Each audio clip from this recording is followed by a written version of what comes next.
Hello, नमस्कार। आपका इस चैनल पर स्वागत है। हम लोग यहाँ पे एक बुक की रिव्यू देख रहे हैं, थिंक एंड ग्रो रिच, जो कि नेपोलियन हिल के द्वारा लिखी गई है। एक दो क्लासेज हम लोग देख चुके हैं, जो भी इसकी समरी थी, जो भी इसकी अच्छी बुक की बातें थी, हम लोग इसको देख चुके हैं।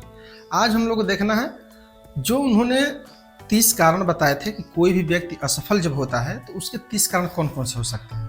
क्योंकि बैकग्राउंड जो देखते आ रहे हैं जानते होंगे कि जो नेपोलियन हिल ने think and grow rich book लिखी है, वह बहुत से लोगों के उस समय के जो फेमस बिजनेसमैन थे, जो फेमस साइंटिस्ट थे, उनको इंटरव्यू ले करके ये रिसर्च किया था।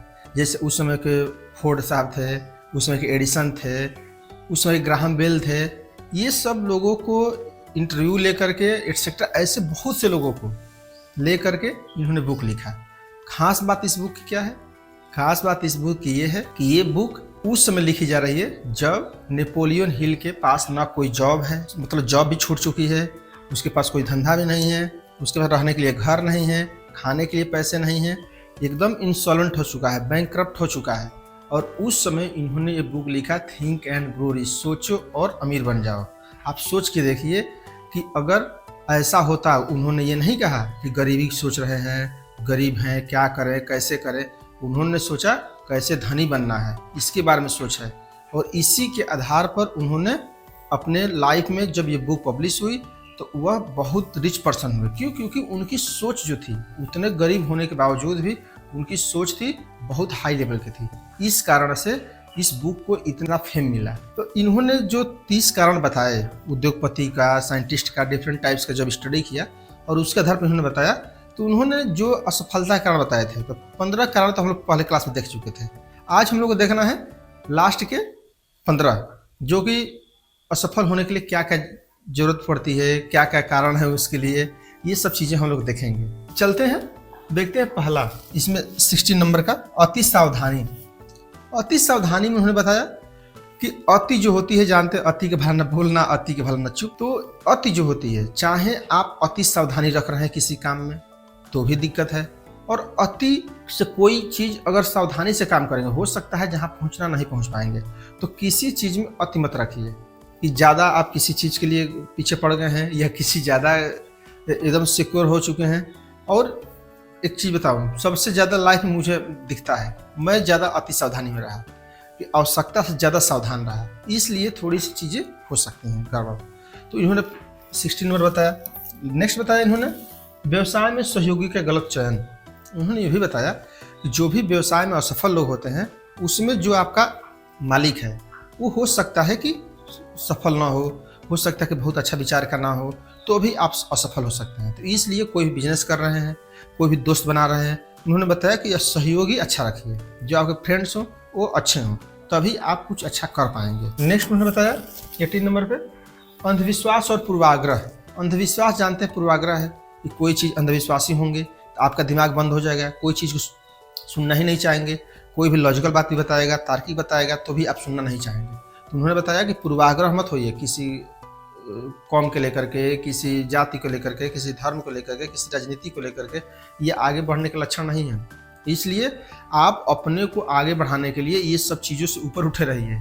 हम पूर्वाग्रह नहीं होना है, अंधविश्वासी नहीं होना, तार्किक होना है, हमेशा तर्क से कोई भी चीज़ समझना है, पढ़ना है। नेक्स्ट उन्होंने बताया एक गलत पेशे का चयन। अब जानते हैं बहुत से लोग हैं अब कि गलत पेशे चुन लेते हैं कि अच्छा करना ये था, कर रहे हैं ये भी असफलता का बताया कि जो भी आप पेशा चुन रहे हैं, या डॉक्टर बनना है, इंजीनियर बनना है, प्रोफेसर बनना है, बिजनेसमैन बनना है, बिजनेसमैन में किस टाइप का बिजनेसमैन बनना है, ये सब सोच समझ के करिए।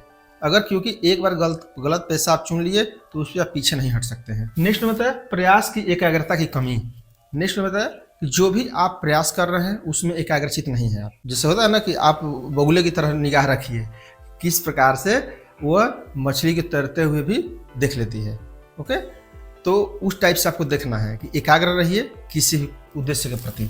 नेक्स्ट उन्होंने बताया अंधाधुंध खर्च करने की आदत। बहुत से लोग ऐसे हैं जो कि अंधाधुंध खर्च कर रहे हैं, उसमें से अब क्रेडिट कार्ड आ चुका है, अब इसमें और ज़्यादा पैसा मिल जा रहा है, इसलिए और लोग खर्च कर रहे हैं। तो उन्होंने बताया कि ये सब रोक दीजिए, क्योंकि एक चीज़ पैसे के सामने समझ लीजिए कि आपके पास पैसा 100 रुपये है और खर्च 2 रुपया कर रहे हैं, तो आप ठीक ठाक हैं। क्योंकि रहना और न खर्च करना ये अच्छी बात है, और पैसा न रहे और खर्च कर रहे हैं ये बहुत गलत बात है। तो इन्होंने बताया कि आपको शक्ति अगर आपके पास है और उसका यूज नहीं कर रहे हैं, ये अच्छी मानी जाएगी बात। और उन्होंने बताया कि यही करना भी चाहिए कि आपके पास पैसे हों, आपके पास किसी को मारने की शक्ति हो, फिर भी मार नहीं रहे हैं, पैसा खर्च करने की पैसा है ये खर्च नहीं कर रहे हैं, समझिए कि ये आपके साथ अच्छा है, ये हैबिचुअल हुई है। हालांकि इंडिया में ये सब चल रहा है, लेकिन यूएसए में थोड़ा उस समय नहीं चल रहा था, इसीलिए उन्होंने लिखा था। नेक्स्ट बताया उत्साह की कमी। हमेशा जानते हैं एक्साइटमेंट नहीं रहती है, कोई काम किए अंतिम समय तक पहुँच ही नहीं पाते हैं कि अब तो क्या करें, कहाँ तक पहुँचे, तो काम को रोक दें, क्या करें। इसलिए कोई भी काम को जब स्टार्ट कर रहे हैं तो इस स्टार्टिंग को अंत देने की कोशिश करिए, उसका फाइनलाइज करने की कोशिश करिए, और बीच में छोड़ने की कोशिश मत करिए। हाँ, उससे पहले काम जब स्टार्ट कर रहे हैं उससे पहले सोच लीजिए कि करना है नहीं करना है। जब आप करना है तो निश्चित रूप से उस पर आप आगे बढ़िए और उत्साह हमेशा बनाए रहिए। उत्साह सिंपल से पूछा गया कि आप ये बताइए कि उत्साह के लिए क्या कर सकते हैं। उन्होंने बताया कि जब मैं उद्देश्य चुन लेता हूँ वही मेरा उत्साह काम करता है। सिंपल से एक लाइन है कि जो मैं उद्देश्य चुन लूंगा कि हमको ये करना है वही हमारा उत्साह काफ़ी है, उत्साह की कौन सी जरूरत है ज़्यादा। नेक्स्ट उन्होंने बताया असहिष्णुता। असहिष्णुता के इन्होंने 3 रीजन बताया कि क्यों व्यक्ति असफल होने की संभावना और ज़्यादा हो जाता है। इनटॉलरेंस सुन रहे होंगे, बहुत असहिष्णुता बढ़ गया है। असहिष्णुता में होता है दिमाग का बंद करना, आप दिमाग बंद कर देते हैं सोचने के लिए। और ये कब ज़्यादा होता है? जाति के साथ होगा, धर्म के साथ होगा, राजनीति के साथ होगा।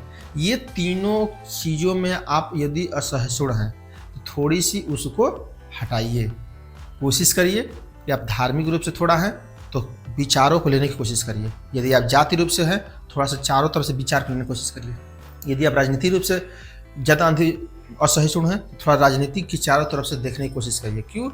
क्योंकि कुछ लोगों का हो सकता है कि धर्म से, जाति से, राजनीति से खर्च चल रहा हो, लेकिन देश जो चल रहा है इससे नहीं चल रहा है। किसी की जाति से देश चल रहा है, सोचिए, धर्म से चल रहा है, जाति से चल रही है। यहाँ प्रोडक्शन हो रहा है, नौकरी मिल रही है, बुक्स लिखी जा रही हैं, अच्छे अच्छे विचार चल रहे हैं, खोजें हो रही हैं, उससे देश चल रहा है ना। तो इसलिए उस पर ट्रांसफर होइए। धर्म मानना अच्छी बात है, जाति मानना अच्छी बात है, चलिए ठीक है। आप राजनीति मान रहे हो वो भी ठीक है, लेकिन अंधविश्वासी मत होइए, असहिष्णु मत होइए कि सामने वाला गलत है उसकी बात नहीं मानेंगे। क्योंकि असहिष्णुता का केवल एक मतलब है कि आप सोचना, समझना या दिमाग में दूसरे बाहर की चीज़ों को लेना बंद कर दिए हैं। तो ऐसा मत करिए। गंगा नदी का पानी या नदी का पानी तभी तक स्वच्छ है जब तक वो बहता रहता है, जिस दिन रुक गया गंदा हो जाएगा। इसलिए अपने दिमाग को रोकिए मत, असहिष्णु मत बनिए। नहीं, जो हमके पास जाति की नॉलेज है, जो धर्म का नॉलेज है, जो राजनीति की नॉलेज है, वही सब सर्वश्रेष्ठ है। ऐसा नहीं है। सब जातियाँ, सब धर्म, सब लोग अच्छे हैं। मानने वाले खराब हो सकते हैं, सिंपल से। बनाने वाले खराब नहीं होते हैं, मानने वाले खराब होते हैं। नेक्स्ट उन्होंने बताया असंयम।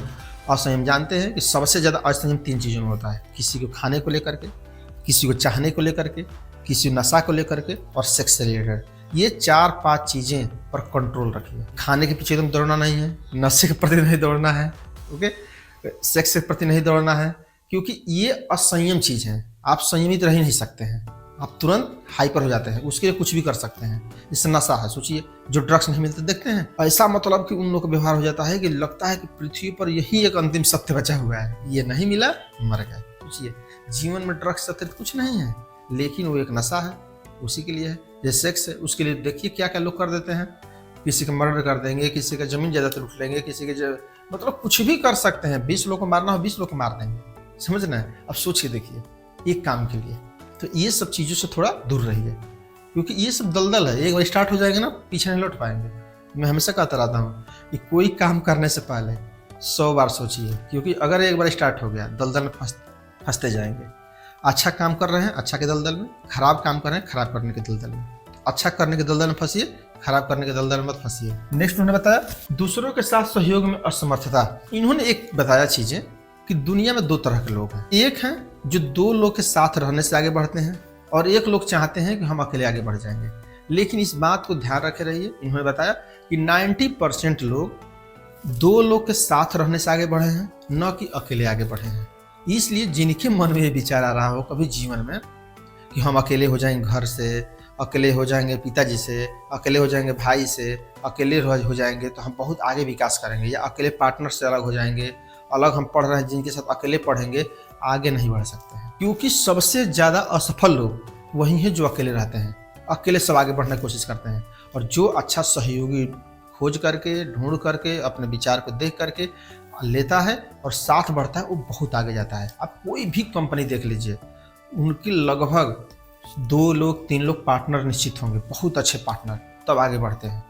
और उसी पार्टनरशिप को आपको सर्च करना है जीवन में, चाहे पढ़ाई के क्षेत्र हो, चाहे नौकरी के क्षेत्र हो, चाहे बिजनेस का क्षेत्र हो, चाहे कोई रिसर्च कर रहे हो उसका क्षेत्र हो, कोई बुक लिख रहे हो उसका क्षेत्र हो, कोई ऑनलाइन काम कर रहे हो उसका क्षेत्र हो, जो कुछ भी हो, अच्छे दोस्त बनाने की कोशिश करिए, क्योंकि अकेले रहेंगे तो विकास नहीं कर पाएंगे। एक कहावत कही जाती है हम लोग के हिंदी में, अकेला चना भाड़ नहीं फोड़ सकता है, उसको फॉलो करिए अकेले। और बचपन से सुनते आ रहे होंगे संगठन में ही शक्ति है, तो संगठन में शक्ति है तो कहने के लिए थोड़े ही है, वो संगठन बनाइए भी वैसा ना कि 2 लोग 3 लोग मिल करके जबरदस्त काम करेंगे, उसको ध्यान रखिए। नेक्स्ट उन्होंने बताया स्व प्रयास के माध्यम से हासिल न की हुई शक्ति, ये हुई है शक्ति का स्वामित्व।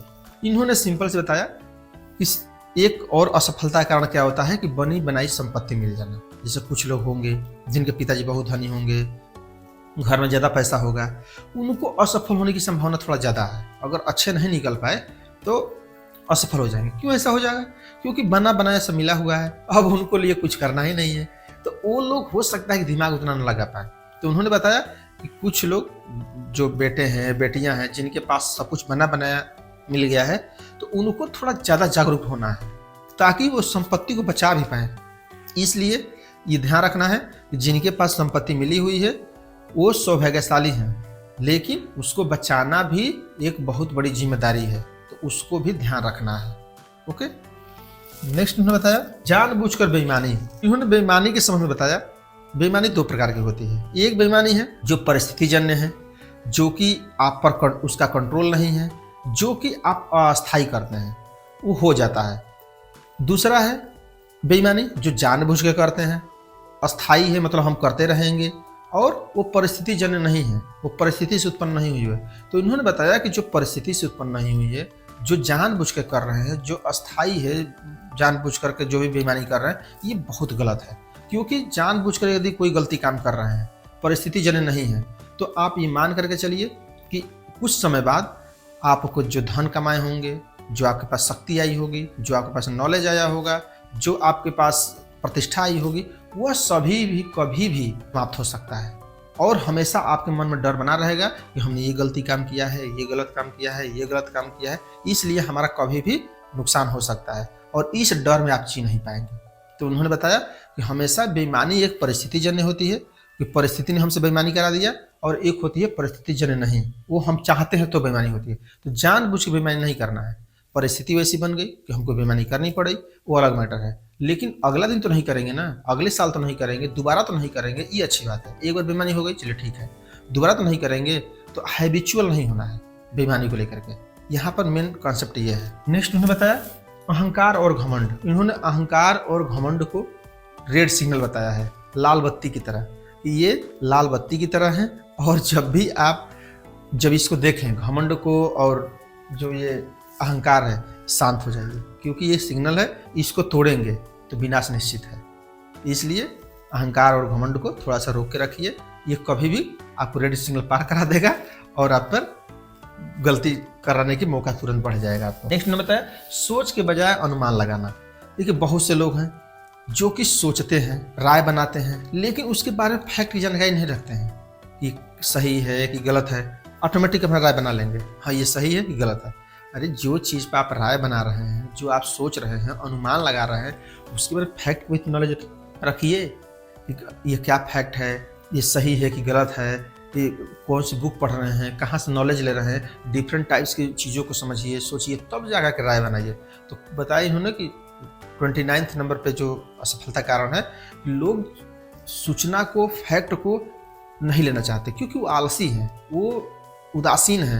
वो जो मिल गया, व्हाट्सएप मिल गया तो व्हाट्सएप यूनिवर्सिटी से ज्ञान ले लिए, फेसबुक से मिल गया तो फेसबुक से ले लिए। ज्ञान ठीक है, लेकिन उसके बारे में सोचिए तो कि ये सही है कि गलत है। उसके बारे में कुछ तो बुक पढ़ेंगे, कुछ तो सोचेंगे कि अच्छा इनका देख लिए, अपने अलग थोड़ा दूसरा के देखते हैं क्या बात है। तो तो थोड़े से क्रॉस चेक करने की कोशिश करिए। तो इससे क्या होगा ना कि आपके माइंड में क्लियरिटी आएगी। आपकी चीज़ों में जैसे बुक पढ़ते हैं, तो एक बुक से कोई पढ़ता है, सोचते हैं 2 बुक पढ़े हैं, 3 बुक, क्योंकि कॉन्सेप्ट क्लियर रहेगा, क्लियरिटी आएगी, नॉलेज और इनहेंस होगा, इसलिए किया जाता है ना। तो इन्होंने बताया यही कि उदासी मत बनिए, आलसी मत बनिए। जो भी आपके पास नॉलेज आ रहा है उस नॉलेज को फिल्टर करिए, उसके बारे में फैक्ट सर्च करिए, उसको पढ़िए, उसको समझिए, तब जाकर अपनी अनुमान बनाइए, राय बनाइए। और इन्होंने लास्ट में बताया पूंजी की कमी। इन्होंने बताया कि निश्चित रूप से कोई भी आप प्रथम बिजनेस कर रहे हैं, बिजनेस की पूंजी की कमी हो सकती है, इसमें कोई दो राय नहीं है। उसके लिए आप कोई भी नौकरी कर सकते हैं, लेकिन नौकरी करते समय कोई भी चीज़ को हमेशा सीखने के एवज में लेना है कि किस प्रकार से हम सीखें, किस प्रकार से अपना काम स्टार्ट करें, किस प्रकार से हम और बेहतर हो सकते हैं। इसके आधार पर आप काम करिए, क्योंकि देखिए नौकरी 2-3 प्रकार से होती है। पहली नौकरी ये है कि आप नौकरी कर रहे हैं, इच्छा ही नहीं है, जो कर रहे हैं सब सही चल रहा है, वो सबसे खतरनाक है। जो सोचते हैं कि नौकरी कर रहे हैं चलता रहेगा जीवन, वो सबसे खतरनाक है। दूसरा है नौकरी हम कर रहे हैं लेकिन प्रमोशन का आशा रखेंगे, यहाँ चले जाएंगे, वहाँ चले जाएंगे, ये छोड़ देंगे, वो छोड़ देंगे, ये सब चीज़ें कर सकते हैं, तो समझिए कि ये अच्छी बात है। और तीसरा होती है कि हम अपॉर्चुनिटिस्ट हैं, कि जो कुछ भी हमको होगा अपना करना है, अपने हिसाब से करना है, नौकरी भले कर रहे हैं, वो सबसे बेस्ट है कि हम नौकरी भी करेंगे और कोशिश हर समय प्रयास करेंगे कि हम अपना कुछ स्टार्ट करेंगे, अपना कुछ करेंगे, अपना कुछ करेंगे। वो ज़्यादा डेवलपमेंट करेगा किसी भी देश के लिए। और जो भी आप इस समय विकसित राष्ट्र देख रहे हैं, वो किसी गवर्नमेंट से, किसी एक कंपनी के विकास से नहीं है, जब तक कि वहाँ के सब लोग नहीं लगे हुए हैं। तो सब लोग को एक साथ काम करना है। उन्होंने एक अंतिम में बात बताया, जो कि ये 30 सफलता का कारण हुआ। आई थिंक आप लोगों को पसंद आया होगा सफलता के। और इसमें इन्होंने बताया अंतिम में 1-2 बातें। उन्होंने कहा कि जो ये 30 असफलता के कारण है, इस असफलता के कारण को अपने मन में सोचिए, लिखिए, समझिए, और अपने जो सबसे बेस्ट दोस्त हो। क्योंकि जीवन में देखिए 2-3 चीज़ ध्यान रखिए। पहला, जीवन में एक अच्छा खासा जॉब हो, अपने मन मुताबिक जॉब हो, दोस्त हों, अच्छा खासा रिलेशन हो, तो ज़िंदगी बहुत अच्छी है। इससे ज़्यादा कोशिश मत ज़्यादा करिए, टेंशन जीवन भर आ जाएगा। तो इन्होंने बताया कि जो भी असफलता के कारण है, हो सकता है आप नहीं जान पा रहे हो कि ये जो हमारा सफलता है ये कारण है कि नहीं है। तो आप एक काम और कर सकते हैं कि अपने जो भी क्लोज फ्रेंड हो उनसे आप पूछ सकते हैं कि इस 30 रीजन में से कौन कौन से रीजन हमारे में अंदर में दिखता है, वो बताओ, ताकि हम उसको सुधार कर पाएँ। क्योंकि ज़िंदगी बहुत लंबी है। ये 30 रीजन से निश्चित रूप से आप चाहेंगे तो बहुत अच्छा आपको नॉलेज मिलेगा, बहुत ज़्यादा सुधार करने के मौके मिलेंगे। और उसको 10 दिन 15 दिन में इस वीडियो को जो इससे लिखे होंगे उसको पढ़ते रहिए कि कितना हमारे में रीजन में कारण थे, उस कारण पर हमने क्या वर्क किया, वो जो भी वर्क किया वो हमारे रीजन हट रहे हैं कि नहीं हट रहे हैं। तो ये सब चीज़ों को एनालाइज करते रहिए। अंत में इन्होंने एक बात बताई, जो कि मैं इसी बात से अपनी बात को समाप्त करता हूँ। लास्ट में उन्होंने बताया कि जीवन एक शतरंज की बिसात है, जो सामने बैठा खिलाड़ी समय है। और जब आप कोई भी चाल चलते हैं और उस चाल संकोचवश या आप उपेक्षा करके चलते हैं, तो हो सकता है कि सामने रूपी समय आपके बिसात को पूरी साफ कर दे। क्योंकि समय जो है वह अनिर्णय को या संकोची निर्णय को स्वीकार नहीं करता है। तो इसका मतलब क्या है कि जो भी आप निर्णय लेंगे वह संकोच बस नहीं लेंगे, उपेक्षा करके नहीं लेंगे, समय पर निर्णय लेंगे। क्योंकि समय बहुत बलवान है, समय अनिर्णय बर्दाश्त नहीं कर सकता है। जो ही आप संकोच किए तुरंत आपको गेम से समाप्ति। तो इसलिए इसको ध्यान रखना है। यहाँ आई थिंक आप लोगों को 30 जो कारण थे, जो फर्स्ट क्लास देखता, एक सेकेंड में लगा दूंगा लास्ट में, आप देख सकते हैं। दोनों एक साथ देखिए और अपने चीज़ों को एनालाइज करिए। जो 30 कारण बताए गए हैं, वह 30 कारण में से हमारे अंदर कौन कौन सी चीज़ें हैं जो कि मुझे असफल होने में रोक रही हैं, कौन कौन सी चीज़ें हैं, और आप उसको दूर करने की कोशिश करिए। और ये सोच करिए कि लाइफ बहुत बड़ी है, इसमें भी अगर दूर करेंगे तो बहुत चीज़ें क्लियर हो सकती हैं, बहुत चीज़ें चेंज हो सकती हैं। तो इसलिए आप हमेशा इसको ध्यान में रख रहिए, इस 30 को लिख करके कहीं रख लीजिए और डेली 2-4 दिन में पढ़ते रहिए। ये हमारे अंदर है कि नहीं है, असावधानी है कि नहीं है, ये है, बहुत कुछ चीज़ें आप देखेंगे, बहुत चीज़ें पॉजिटिव चेंज आएगा माइंड में। तो यहाँ तक क्लास समाप्त करते हैं। Thank you for watching. जय हिंद, जय भारत।